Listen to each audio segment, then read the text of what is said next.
చదువు నాయన. సరే 9 వచనాల వరకే చదువుకున్నాం. మాకు కాదు యెహోవా, మాకు కాదు, నీ కృపా సత్యములను బట్టి నీ నామమునకే మహిమ కలుగును గాక. వారి దేవుడు ఏడి అని అన్ని జనులు ఎందుకు చెప్పుకొందురు? మీ దేవుడు ఆకాశమందున్నాడు, తనకిచ్చ వచ్చినట్టుగా సమస్తమును ఆయన చేయుచున్నాడు. వారి విగ్రహములు వెండి బంగారువి, అవి మనుషుల చేతి పనులు.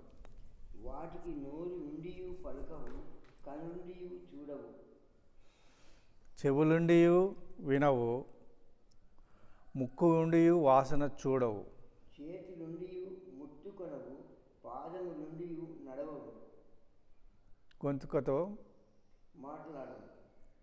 వాటిని చేయువారును వాటి యందు నమ్మిక ఉంచు వారందరూ వాటి వంటి వారై ఉన్నారు. ఇది ఇశ్రాయేలారా, యెహోవాను నమ్ముకొనుడి, ఆయన వారికి సహాయము చేయడము. నీకు స్తోత్రం చెల్లించున్నాను. చెప్తావా రవి?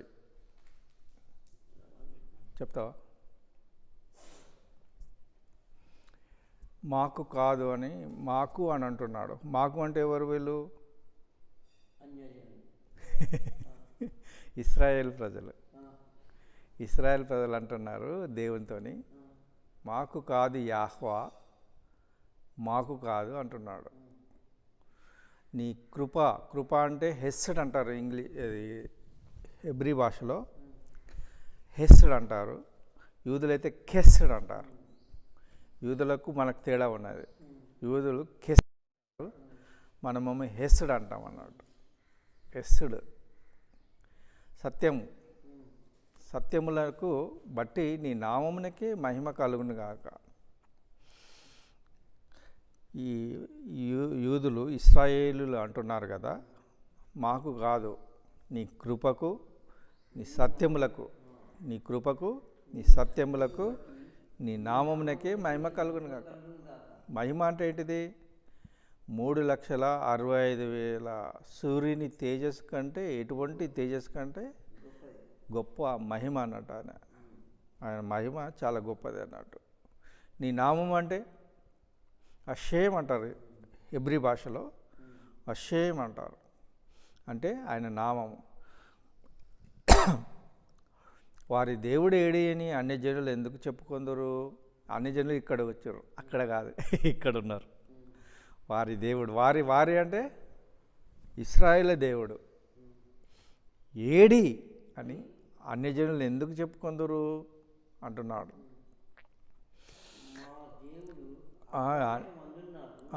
మా దేవుడు అంటే ఇశ్రాయేలే దేవుడు. ఎక్కడున్నాడు? ఆకాశమందు ఉన్నాడు, వచ్చినట్టుగా చేయుచున్నాడు. ఈ సమస్తాన్ని చేసేది ఎవరు అని అంటే యెహోవా దేవుడే. మా దేవుడు ఆకాశం అంటే అన్నిటికీ పైన ఉన్నాడు. మీ దేవతలైతే ఈ ఆకాశం మట్టుకే ఉంటుంది, కానీ 7వ ఆకాశంలో ఉన్నాడు మన దేవుడు. అన్నీ ఆయనకి ఇష్టం వచ్చినట్లు ఆయన చేయుచున్నాడు. ఆయన ఇష్టమే నెరవేరు కాక ఆయన చిత్తమే. వారి విగ్రహములు వెండి బంగారువి, అవి మనుషుల చేతి పనులు. పలకవు, చూడవు, వినవు, ముక్కుండియు వాసన చూడవు, చేతులుండి కొనవు, నడవవు, గొంతుకతో మాట్లాడవు, చేయువారును వాటి యందు వాటి వంటి వారై ఉన్నారు. ఇక్కడ మనం కేడము. ఇది అన్యులకును మనకు చెప్తున్నాడు అన్నట్టు. మనము వేరు, అన్యులు వేరు. వారు ఏం చేస్తారనంటే ఈ యొక్క వారి విగ్రహములు వెండి బంగారం, విగ్రహాలన్నీ వెండి బంగారం. ఈ యొక్క వెండి బంగారము అంతా ఏమవుతుందంటే 2వ యెషయా గ్రంథం 2వ అధ్యాయంలో ఉన్నది. గబ్బిలాలకు పాడేస్తారు. గబ్బిలాలకు అది 2వ అధ్యాయం చూడాలి. 2వ అధ్యాయం చివరి భాగం. యెషయా గ్రంథము 2వ అధ్యాయం చివరి భాగంలో ఏమున్నది?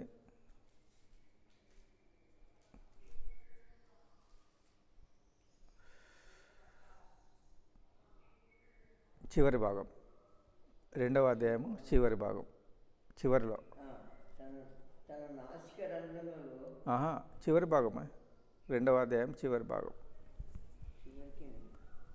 చివరిది 22. గబ్బిలాలకు అని ఉన్నది కదా, గబ్బిలాలకు యెషయా గ్రంథం 2వ అధ్యాయం.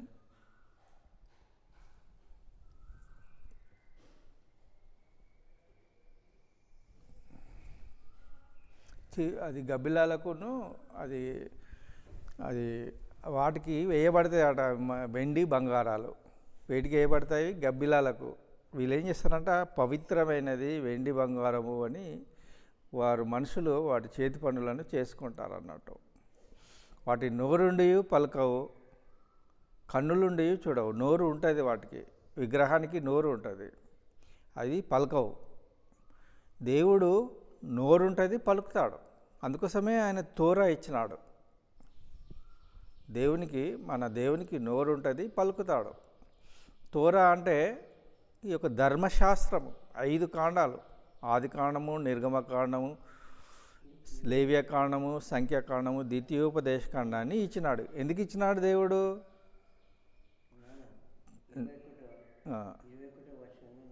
చెప్పు. ఆ దినమున యెహోవా భూమిని గజగజ వణికించును. వణికింప లేచినప్పుడు ఆయన భీకర సన్నిధి నుండి, ఆయన ప్రభావ మహాత్యముల నుండి, కొండ గుహలలో నుండి, బండ బీట్లలోను దూరనని ఆశతో నరులు తాము పూజించుటకై చేయించుకున్న వెండి విగ్రహములను, సువర్ణ విగ్రహములను, ఎలుకలకును ఎలుకలకును గబ్బిలాలకు. ఈ వెండి ఈ బంగారం ఎక్కడికి పోతుంది? ఎలుకలు తింటే గబ్బిలాలు తింటాయి. ఆ వెండి మనుషులు చేసుకున్నాయి కదా. వాటికి నోరు. యెషయా గ్రంథం 2వ అధ్యాయము 21వ వచనమా? యెషయా గ్రంథం 2వ అధ్యాయం 21వ వచనంలో ఉన్నది అన్నట్టు. వాటికి నోరుండి పలకవు, వాటి కన్నులుండి చూడవు. మన దేవుడు నోరున్నది. ఆయన 5 కాండాలను ఇచ్చినాడు. ఎందుకు ఇచ్చినాడు కాండాలను? ధర్మశాస్త్రాన్ని ఎందుకు ఇచ్చినాడు? మనం చదవడానికి ఇచ్చినాడు. ఇచ్చినాడు. కన్నులుండి చూడవు. కన్నులు ఉంటాయి కానీ అవి చూడవు. కానీ దేవునికి కన్నులు ఉంటాయి. దేవునికి కన్నులు ఉంటాయి. ప్రతి ఒక్కరిని చూస్తుంటాడు. అది చెవులుండి వినవు. దేవుడు మన ప్రార్థన, ప్రతి ప్రార్థనను ఆయన వింటాడు అన్నట్టు. ముక్కులుండి వాసన చూడవు. ముక్కులుండి ఆయన ఈ యొక్క బలిపీఠం మీద అర్పించు దహన బలిని, సువాసనను స్వీకరిస్తాడు. చేతులుండి ముట్టుకొని చేతులు ఆయన దక్షిణాహస్తము ఆదరించేవాడు అన్నట్టు. పాదములుండి నడవవు, గొంతుక ఉండి మాట్లాడవు. గొంతుకతో మాట్లాడే దేవుడు మన దేవుడు. పాదములతో నడిచే దేవుడు.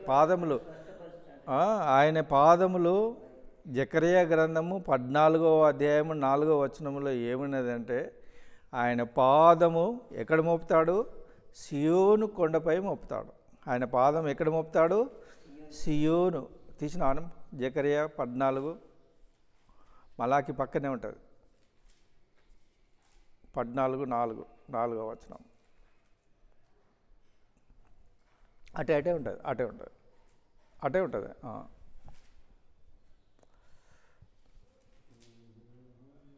అక్కడే ఉంటుంది. తీకది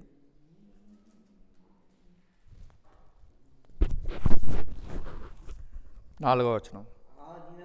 ఆ దినమున ఎరుసలేము ఎదుట తూర్పు తట్టుననున్న తూర్పు తట్టుననున్న ఒలీవ కొండ మీద ఒలీవ కొండ మీద ఆయన పాదములుంచగా ముంచగా ఒలీవ కొండ ఆ, తూర్పు తట్టునకును ఆ. పొడవటి తట్టునకును నడిమికిని విడిపోయి ఉమ్, సగం కొండ ఉత్తర తట్టునకును ఉమ్, సగము కొండ దక్షిణం తట్టునకును జరుగును గనుక ఉమ్. విశాలమైన లోయ ఒకటి ఏర్పడను. ఇప్పుడు జరుగుతున్న అది ఈ ఆఫ్రికా ఖండంలో ఒక లోయ ఏర్పడుతుంది ఇప్పుడే. మొన్నటి నుండి అది అది భూకంపంతో లోయ ఏర్పడుతుంది. లోయ ఏర్పడి అది ఏర్పడుతుంది. మహాపట్టణము, ఆ పట్టణం 3 భాగాలు అయ్యాను అని, ఆ పట్టణము 3 భాగాలు ఆయను అని ప్రకటన గ్రంథం 16వ అధ్యాయంలో ఉంటుంది. అదే ఆయన పాదములుండి వీరి పాదములుండి నడవవు, వీరి గొంతుకతో మాట్లాడవు. వాటిని చేయవారును వాటి యందు నమ్మిక ఉంచు వారందరూ వాటి వంటి వారై ఉన్నారు. ఈ యొక్క 95% ప్రజలు వీళ్ళే. వాటిని చేయవారు, వాటి యందు నమ్మిక ఉంచువారు, వాటి వంటి వారై ఉన్నారు. దేవుడు తన పరిశుద్ధ వాక్యమును మన మిడికిల్లో దీవించి ఆశీర్వదించునుగాక.